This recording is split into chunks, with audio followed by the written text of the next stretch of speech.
Limestone County Sports. We're glad that you're tuned in. My name is Greg Wise, and this is Jay Vassar. And we're going to be talking about Limestone County football. And before we get to football, Jay, my daughter has made a request for us to talk volleyball. Now, I know she doesn't listen to the show, because if she did, she would know we talked about it last week. And when she texted me this morning, she said, hey, you should talk about volleyball today on the show. And I replied, I said, I probably will. I talked about it last week when we were talking about the county tournament, so apparently she didn't tune in. But anyway, we're going to just give you kind of the results from the Limestone County Volleyball Tournament. That was up at Ardmore this weekend. Busy time in Ardmore this weekend. The county volleyball tournament was there across all age groups, middle school, JV, varsity. And we also had the car show going on up at the ballpark. Had over 600 cars, more swap meet vendors than we've ever had, tons of spectators. And so tons of heavy traffic in Ardmore. If you're used to heavy traffic on Highway 72 in Athens, that's what it looked like in Ardmore Saturday. Not to mention you can buy lottery tickets there, so, and Mildred's is there. Yeah. And so high traffic up there all the time. Anyway, but nonetheless, there was some great volleyball going on. I think East Limestone went pretty much undefeated in the whole tournament. The article I seen they were the 3 seed going into that tournament. They took down number 6 Tanner in the first round. They took down number 2 Ardmore, and then they took down number 1 West Limestone to be the only team left in the winners bracket. That was a double elimination tournament. West Limestone came back to the losers bracket. Played them again in the championship game. Had West won game 1, they would have played another game because it's double elimination, but I don't think they had to do that. And East Limestone come away with the county championship in varsity volleyball, and then West Limestone was the runner-up. Yeah, and talking to Coach Legg, his wife is the coach there at West, and he said she was pretty upset, so he didn't ask her much about it because she was pretty upset that they lost not only varsity but middle school as well. Yeah, now they did win. Let's see, West won the middle school. I thought, maybe in JV. Yeah, JV. East Limestone, again, defeated West Limestone in the JV tournament. So East was 1, West was runner-up in JV, just like varsity. And then the middle school, West played Ardmore in the final, and West won the middle school championship, and then Ardmore was the runner-up. That's probably why my daughter wanted me to mention volleyball. And so there's your shout-out, Bella. There you got it. So anyway, East varsity champ, East JV champ, and West middle school champ. West was runner-up in varsity, West was runner-up in JV, and Ardmore was runner-up to West in the middle school volleyball. So there's our volleyball wrap-up. Those guys, most middle school teams are done in this area after the county tournament. And then I think JV's got maybe 1 or 2 more games left, and varsity will be pretty much getting into those area games in the next week or 2, and then see who goes on to the state level, and hopefully we can bring home some blue mounts back to Limestone County. Hopefully so. Jumping into football, Jay, wasn't a good Friday night for Limestone County teams. I think if my calculations are correct, we had 1 team in the whole county, and including Athens, that won. Yeah. And that will be our team recognized as the team of the week. We'll get to them at the end of the show. But no, not a good night for our local teams. Now, they are almost in region play. That's when the schedules start getting tougher, and we'll start off at the top with 6A. Athens, they were at Muscle Shoals. Now, you were at that game, correct? Yeah. Slate and I went down there to watch, and Athens jumped out. Muscle Shoals scored first, and Athens went right down the field and scored again. Xavier Edwards had a long 50-something yard run, I think, touchdown.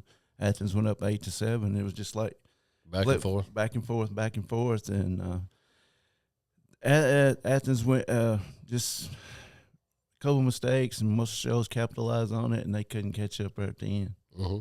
Well, I was, watching the score on ScoreStream. That's the app I use to keep up with other games while I'm watching games or at games. If you don't know ScoreStream, I would suggest downloading that app. It's a live scoring app. Anybody can get on the app and update scores and post pictures and other things too, kind of like what we're trying to do on our Facebook page, and just keep you up to date. So watching those scores, it was just back and forth. It looked like kind of Muscle Shoals. I think Muscle Shoals was up 35-21 at the half, and that 14-point lead kind of stayed the whole way. Muscle Shoals will score, Athens score. Muscle Shoals, Athens score. And the final, Muscle Shoals beat Athens 56-42. 98 points scored in that game. And that's what I told Kirk Harvey. He's the sideline guy for WKSC Sports for their broadcast. And I said, if you told me 98 points have been scored in this game, I'd said that you're crazy. Right. But most shows got two kids that can run, that can fly, and their quarterback can throw the ball. So they're going to be tough to beat when they get into the playoffs. Yes. Muscle Shoals. Hopefully, if any of our Limestone County, Athens City teams aren't making a run, hopefully some of those Northern Alabama teams can make a run and go deep into the playoffs. The good news is Athens 5-1 now. Great record. They're still 2-1 in region play. The bad news, they go to Hartsville. Yeah. And Hartsville's got a pretty good football team as well. Surprising to me, the AHSFHS.org website that we use to get predictions for games has Hartsville favored in this game by 9 points. Well, I know in their game against Coleman Friday night, their starting quarterback didn't play. Hartsville's? Yes. Well, when I was looking at scores, I seen Hartsville only beat Coleman like 10-7, and that's a common opponent that both of those teams had. And I was wondering where that 9-point spread was coming from. And the thing about it was a 7-0 Coleman probably till the start of the fourth quarter, and then then Hartsville went down and scored, and then Coleman turns the ball over and Hartsville's down. It's a fourth and about 20-something. They throw a long pass. Guy catches at the 1. And Hartsville couldn't get in. They fumbled a snap. They get it back, and finally they just kicked the field goal and let the clock run out. Yeah. 10-7. So. Yeah. Hartsville and 9 points. You think Hartsville covers at 9? Now, is their quarterback going to be back? I don't know. I'll know that tomorrow at work. Guy went to the game, so gotcha. But I'm gonna say Athens will keep it within 3. I take Athens in those points as well. 9 points is a lot in pretty much a rivalry game. Yeah. Definitely big region matchup. I was wondering if I could pull up Hartsville's record. I can probably pull it up pretty quick here, Jay. You want to kill some time. And Brogan played well. The whole both Malone and Xavier Edwards played well. It's the whole team is just they got behind the sticks on a couple plays, and of course when you go down there at Hearts, most shows you gotta fight those officials as well. Yeah. So yeah. It's definitely not. Hey, they're home cooking. Yeah. In an odd situation down there, their band sits on the same side as the visitors' band. Really? Yeah. That's weird. I know. Huh. Because when we walked in, because Slate and I were on the sideline, and when we walked in, I said, we're on the wrong side. And I got to look in the press box to our right, and that's most shows people. And I'm like, what's our band doing over here? So the visitor band's on the home side or the home band's on the visitor side? The home band's on the visitor side. They're on this end. Athens band's on the far side. So are they the fans in the middle? They just don't have enough maybe home stands? I guess so not. Put the band over there? I guess. That's interesting. You get in some, very tight rivalry games. That might be a little contentious. I know. Looking at Hartsville has the same record. They're 5-1 also. Only loss, they had a double overtime loss to Austin to open up the season. And after that, they are undefeated as well, not allowing a lot of points. Austin put 35 on them in the loss. Yeah. And nobody has scored on them again till Coleman this past game. You said Coleman scored first. They scored 7. So after the first game, they've only allowed 7 points. So pretty good defensive team. Athens will be going down to Hartsville again Friday night in a big region matchup. If you're Golden Eagle fans, make sure you get down there. Down that way, so you may. Yeah, good deal. East Limestone went down to Lawrence County. We talked about this game last week. I think they had Lawrence County favored at 21. I thought that was a little high. I thought coming off the West game, East would maybe found something offensively, could get something going, and they did not. Oh. Lawrence County was up 28-0 at the half and finished up the game 42-0. East now 1-5 on the season. 0-3 in region play. Lawrence County 5-2 and 2-2 in region play. Lawrence County currently sitting in the 3 spot in that region. What's going on over at East, Jay? You know anything about that? No, I didn't. Not much. I know they talked to Will on the show Saturday morning, and he just said they just couldn't get it together. He said, coming off that big win, he thought they would have momentum going in this game, and he said, just come out flat. Yeah. So. Well, Lawrence County's a good football team Yeah. now. Fairview just beat them by 3 the week before. Fairview did turn the ball over some. I know they turned it over on their own one and pretty much gave Lawrence County a couple scores. But Lawrence County can put up some points. Yeah. They've done that all year, scored quite a few on Russell and setting 3 in that region. Very good football team. So, the good thing for East is they got West Point coming in town this week. West Point, they got West Point favored by 1 in that game. West Point got their first win of the season this past Friday night. They beat Priceville. Maybe I can look up the score on that. And I think Coach Johnson said he's known. I think Coach McCravy's at West Point said they've known each other a long time. But I think the Indians will be ready. I think they'll bounce back from this loss and get them another win. I do too. Now, West Point beat Priceville 28-21. Oh, I seen the video, the ending video of that. I forgot about that. It was 21-21, and West Point throwed, I don't know the yardage on it, but it looked like a pretty significant kind of fade route to the back of the end zone for the touchdown with 4.6 seconds left. Wow. And they end up winning 28-21 over Priceville. Again, West Point, they got West Point favored by 1 at East. You're taking East. I'm taking the Indians. Man, that's a tough one to pick, brother. I'm going to take East Limestone, too, with the home field advantage. I think, again, if they can do something similar that they did against in the West game, they should be able to beat West Point. West Point, again, like I said, that's the only win they got this past week at Priceville, but you never know. They may have, kind of turned the corner. All of these teams in that region are still alive in the playoffs, even East Limestone. East Limestone can win out and slide into like the four hole in that region. They've got West Point, Ardmore, Fairview. Now that's a tough slate, especially that last one, that Fairview game.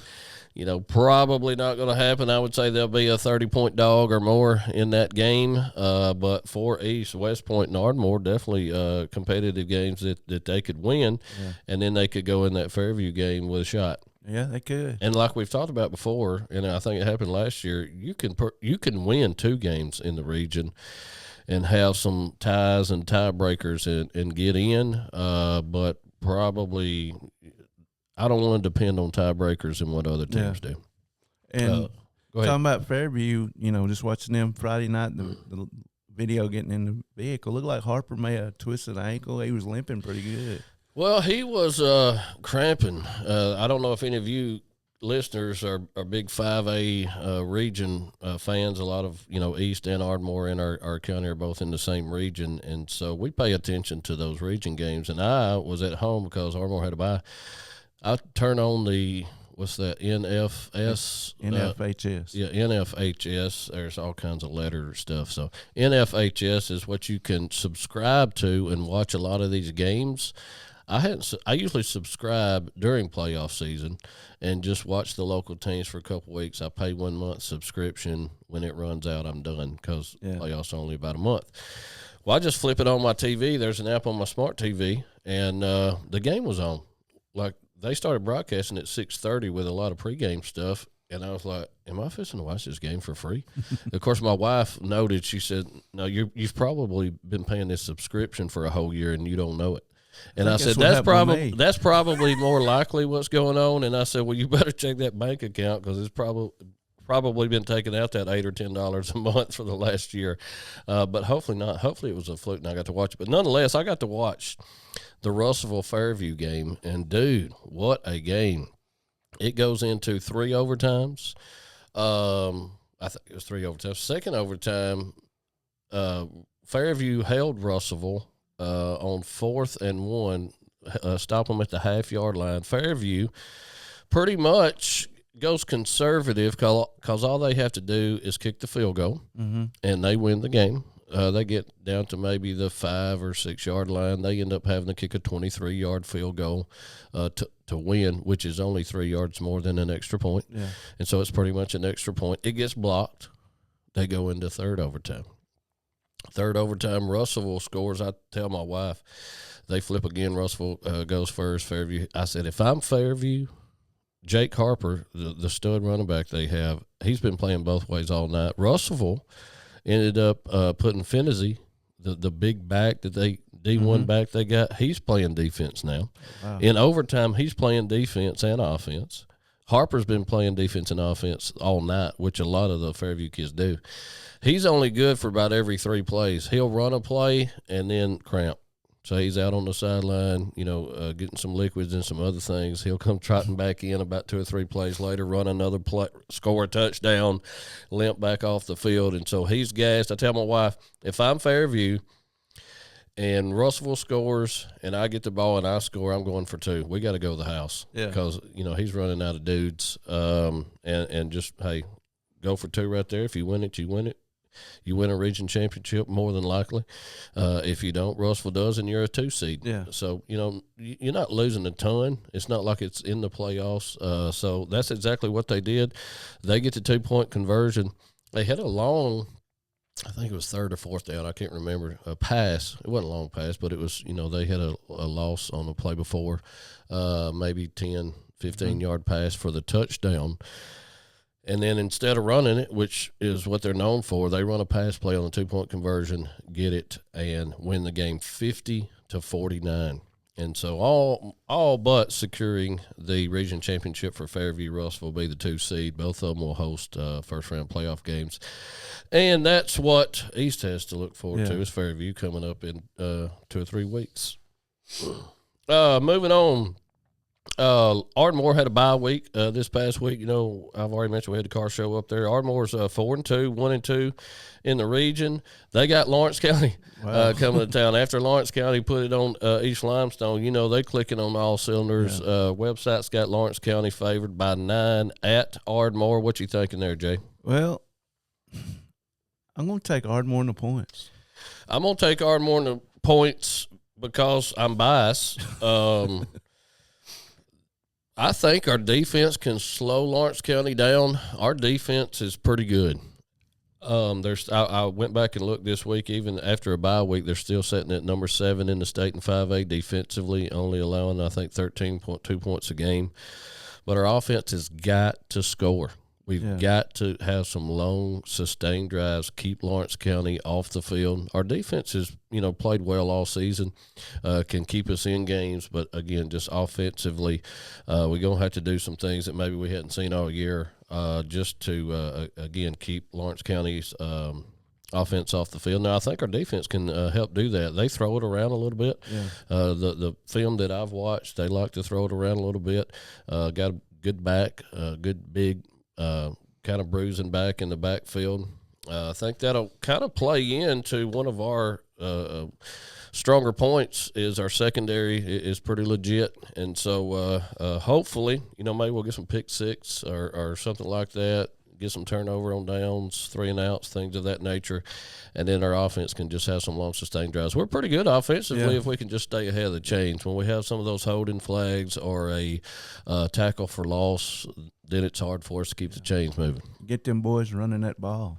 Yeah, with Xavier Hawthorne and Javian Riddle, get those young men, 100 yards apiece would be fantastic. Yeah. And Alex King can hopefully throw it around a little bit just to keep that defense off balance. All right, West was at Hatton. almost everybody was on the road this week except our team of the week, which is Tanner. We'll talk about. Everybody was on the road. West was at Hatton. West now at 3-4, 2-3 in the region. Hatton now 4-2, 3-2 in the region. Hatton won that game 28-20, and they were only up 12-7 at the half. Got any info on that one? Not much. Just I think it was 28 to. I think the 28-20 score, and I think West had the ball. They were driving, and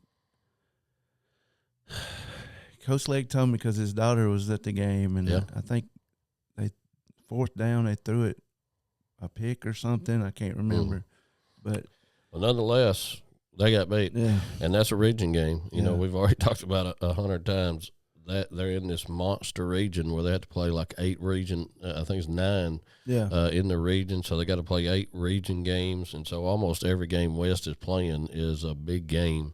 And now 2-3 in the region, not out of the playoff picture at all. No. But you know they're gonna have to win some more of these that's left on the schedule. And they got senior night this coming Friday night against Wilson. Wilson's had 2 weeks off to prepare for them, so So the coach Davis said that Wilson will be ready for him, and he said we'll be too. So it should be a good ball game. Well, you think it should be a good ball game. The website's got West favored by 28 points, Joe. I'm going to take that. You're going to take West to cover 28 with Wilson coming to town. I'm going to take that too. I think West will be ready. You said it's senior night? Yeah. So it's the last home game? Yes. That's a little early for the last home game. They'll be ready to rock and roll and send those seniors out with a dub. And I think West will cover that as well and remain in the playoff hunt in 4A, the region they're in. Moving down to 3A, Elkmont was at Sheffield this Friday night. Elkmont did lose 39-38. They are now 2-4, 1-3 in the region. Sheffield 3-3 and 2-2 in the region. That game was 33-26 at the half. I had a good friend, Heath Guthrie, was there. His son plays. That's Jake's daddy. And we were swapping a few texts, I think, at halftime. I was watching, the Fairview-Russellville game and keeping up with all these other scores on ScoreStream, and it was already halftime in the Russellville and Fairview game. And the Elkmont-Sheffield game didn't get to halftime until about 20 minutes later, and he's texting me, and, it was already a high-scoring game at half, 33-26. I assume, they're throwing the ball around a lot, which stops the clock, incomplete passes, things of that nature. So I think that game went on for about 30 to 40 minutes longer than usual, typical high school football games because of that. But nonetheless, Sheffield won by 1 point. And talking to Coach Shrink yesterday at church, he said if we just made one more 2-point play, we'd have won the game. Yeah. See, because he don't have a kicker. His kicker's been hurt, so he's been having to go 2 points. Yep. So that's a difference. Yeah. When you look at a 39-38 game, that's the difference in 39-38 and 40-39. Hate that for them. And the bad news, guess who's coming to town this week? It's the Georgia Bulldog. No, it's the Mars Hill. Might as well be. Mars Hill. Now, they're number 1 in 3A? Yeah. Yep.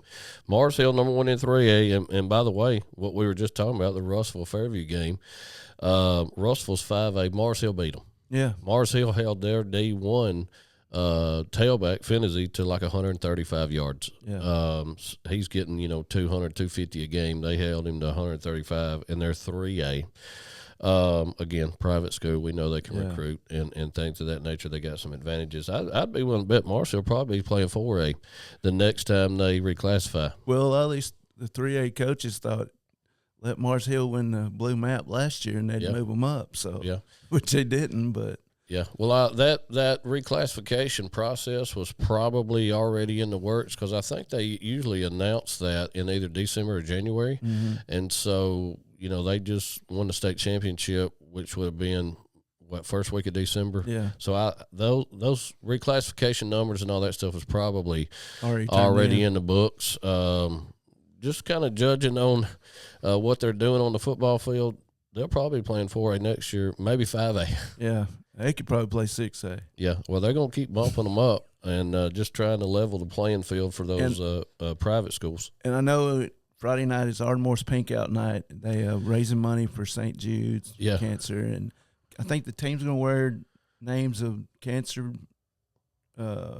survivors or people with cancer or something on their jerseys or something. Yeah, is that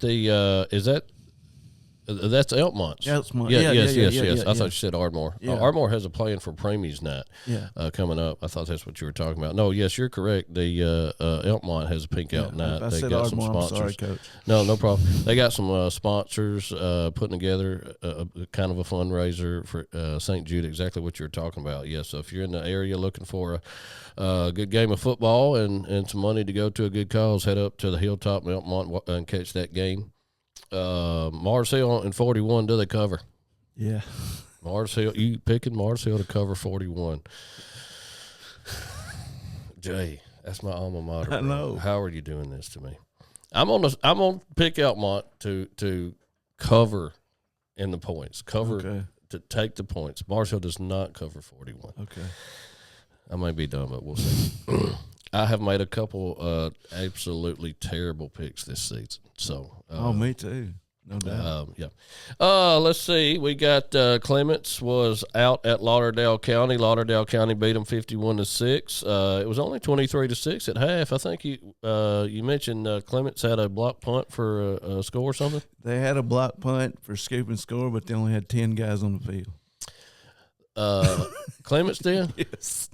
So did it counted then, right? Yeah. I'm just saying they scored a scoop and score block punt with only 10. Yes. I would poke my chest out and brag about that. Hey, we blocked a punt and scored on the scoop and score, and we only hit 10 guys. Yeah, like Coach Legg said, how do they not see that up in the press box?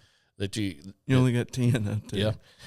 Dude, you get to thinking about all kinds of stuff. I mean, it's easy for us to, watch on TV or being on the sidelines or in the stands and say those things all the time. One of the things that drives me crazy is when teams will put out a bunch of receivers one direction or the other, and like say we've got 2 or 3 receivers out here, and we are the offense has outnumbered the defense wide. Which means there's 3 receivers and only 2 backs, or there's 2 receivers and only 1 back, and you're like, there is a dude out here with nobody on him. Yeah. And I'm, screaming at the TV or from the stands, there's somebody out, get this guy the ball. There's somebody open. And guess what we'll do?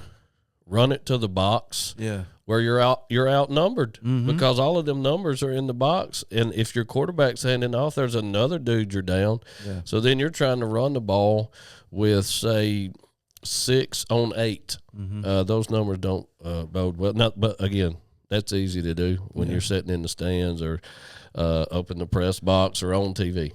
Or armchair quarterback is what they call it. Yes. Well, we're saying it now, and we're sitting here with our arms on our chair, just talking about what we would do or what we see. Let's see. Clements is at Colbert County this week. Colbert County is favored by 26. I'm going to take Clements in the points. Clements in the points. I was thinking early in the season, this would be one of those games that Clements could be competitive in, maybe, get a win. And so I'm going to stick with that as well. I think Clements can keep it closer than 26. I think Colbert County probably does win the game, but hopefully it won't be by 26 or more. Now, moving on, Jay, to our team of the week. Limestone County Sports Team of the Week. The only team who played in Limestone County this past week was the Tanner Rattlers. They had Tharpton come to town.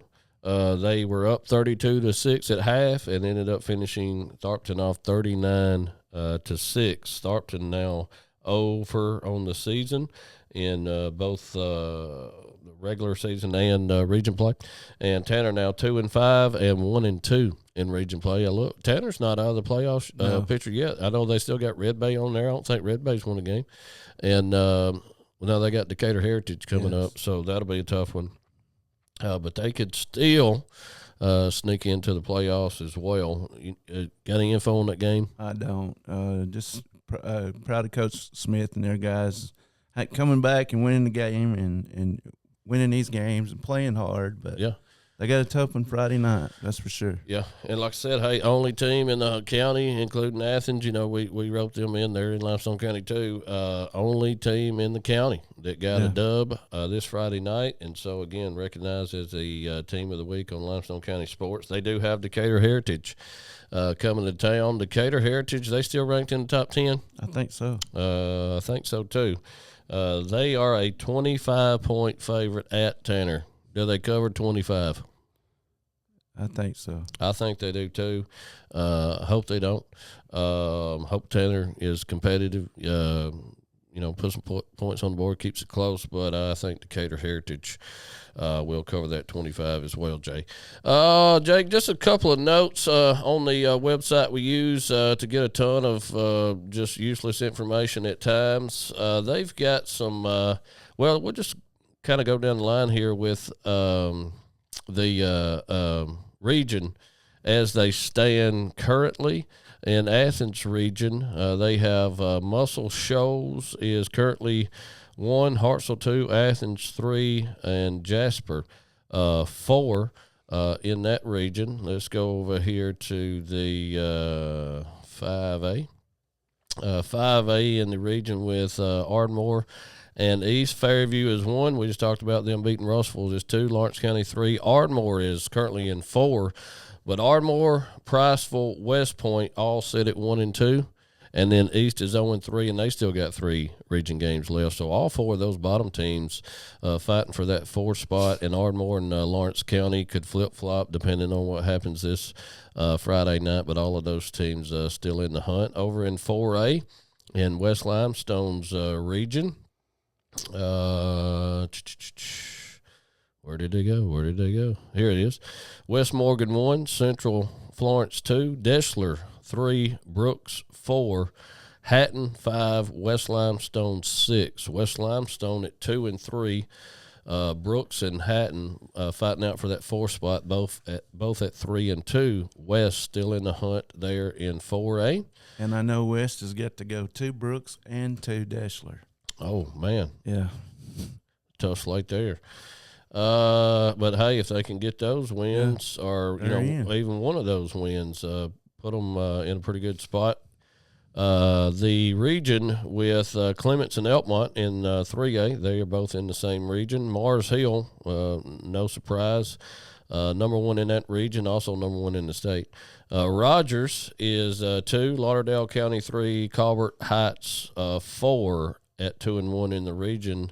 Elkmont 1 and 3 in the region, still got a slim chance, but man, tough sled when Mars Hill and some of those other teams that's on their schedule. And Clements down at the bottom of that region at 0 and 4 in region play. And lastly, the Tanner Rattlers. Go down here to their region. They got Winston County has already secured a spot in the playoffs in that region. Decatur Heritage is, Winston County's 3 and 0. Decatur Heritage is 2 and 0. They just hadn't played as many region games yet. Lexington 2 and 2, and Tanner still sitting in the 4th spot at 1 and 2, and Red Bay and Tharpton at 0 and 2. Tanner beats Red Bay, they're pretty much in. Yeah. Yeah. And so now, even though they do have Decatur Heritage coming up, they can still make the playoffs with a win over Red Bay. And so just county teams that are still in the playoff hunt currently are currently kind of still in the top 4, Athens and Ardmore and Tanner. Yeah. The projection, the website didn't have Tanner projected as a playoff team, but all they got to do is beat Red Bay, and Red Bay hadn't won a game yet.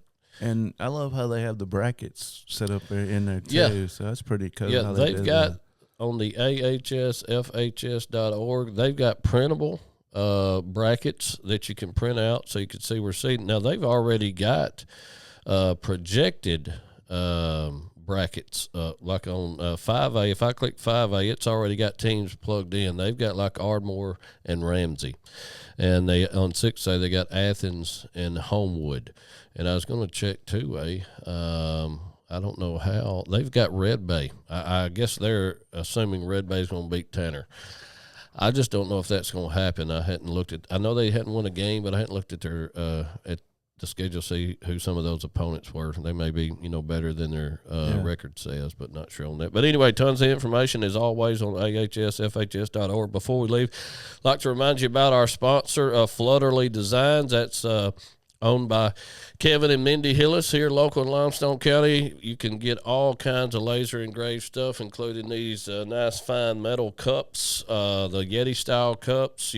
Those would make great Christmas gifts. If you own some businesses or corporate stuff, they can print a bunch of those and you can give those away. Hats, we got these Richardson 112s, the kind of trucker style hat. They've got those kind of the hats that I like now is the one with the rope across the bill. Those used to be pretty big back in the 70s and 80s, and of course, like everything else, they're coming back, and they got those style hats too. You can get those printed for your business or just Christmas gifts, whatever you like to do with those. Check those out. We'll leave the website address in our post there, and you can click on that and get more information on that. Let those guys help you out.